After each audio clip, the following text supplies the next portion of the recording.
Yeah, so listen, this morning I want to share with you a thought, and I think this is really, really important as we're going to be moving ahead in terms of just deeply understanding purpose.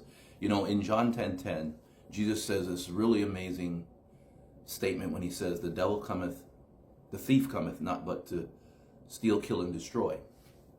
But I've come that they might have life and they might have it more abundantly." And I think fundamentally what we need to possess and have an understanding of is that the devil cometh but not for to do three things: steal, kill, and destroy. Number one thing that you got to be aware of and you have to be mindful of and you got to be on guard against is the fact that the devil comes to steal. Well, let's look at that. Stealing fundamentally first is to take something of value. And so when the enemy comes into your life and he's present to take something from you, he's there to take something of value. There are, among other things, there are three fundamental things that the enemy wants to take from you of great value. Now, you may not believe you have anything of value, but I'm telling you, you have value. Number one is the knowledge of God, the knowledge that you are created in the image and the likeness of God.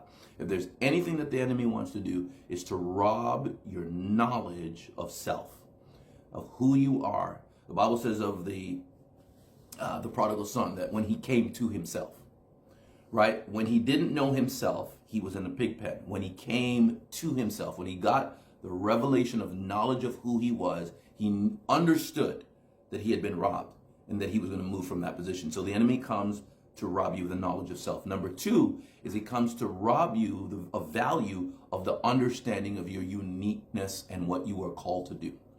He wants to reduce your understanding. So we spend our time occupied doing a whole bunch of other things that are not connected to what we are uniquely designed and called by God to do. And so our understanding of our uniqueness and our unique calling is another thing of great value that the enemy comes to take. And number three, he comes to take a value, our ability to do and have capacity, to do the thing that we're called to do. So it's one thing to have uniqueness and to know that you have a unique calling. It's another thing to be able to execute that thing, to be able to implement and do the thing that you're called to do. So the enemy strips people from their ability to do. So people feel they're not good enough. They feel that they don't have enough capacity. And what we do is we incessantly keep going back to school, back to school, back to school, back to school, back to school, thinking that by going back to school, we're going to be able to do a thing more. And I'm not saying there's anything wrong with going back to school. That's not the issue.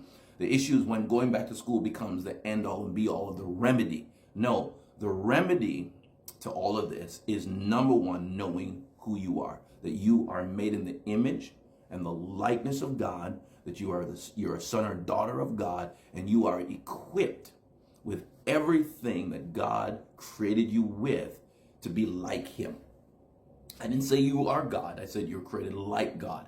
And on another post, we'll talk about what that God likeness is and what that's all about. So you got to know and have a deep understanding and an acknowledgement that you were created in the image and the likeness of God. And number two, you have to acknowledge the fact that you have a uniqueness about you that is unlike anyone else. That God has anointed you and God has called you with a specific task for you to accomplish something that he wants you to do. And number three, the ability to do it. You can do what God has called. You might not feel like you can. You may not believe that you can. Gideon didn't believe that he can, but resident inside of him was this idea, thou mighty man of valor. A mighty man of valor was inside, but on the outside, in his mind, he did not see that. He had the ability to go and save his nation. He had to be commanded to do it, but he didn't have that internally. He didn't see the ability. So we're wrestling, and I just want, listen, I only dealt with one today. I'm only dealing with one, that he comes to steal. And that stealing is to rob of value.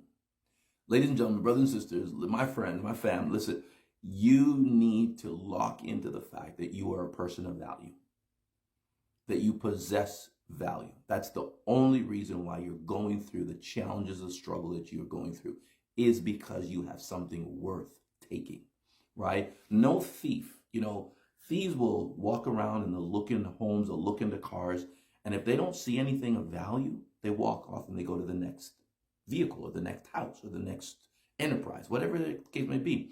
But when they look and they see something of value, they'll break the window. They'll jimmy the lock. They'll do whatever they're going to do because what's inside is worth taking and exchanging for whatever, they want that thing for. Well, listen, when the enemy comes by your life and he peers into your life, I'm telling you, he sees something of value. And the next two things that he comes is to make sure that he can render you completely useless and paralyzed and incapable. But we are here to completely shatter the enemy's plans over your life and bring complete deliverance, complete understanding, so that you could be a person of purpose, a person of inspiration, of implementation, of just radical effectiveness in the earth. All right? Blessings, kingdom blessings to you. We'll see you up on the other side.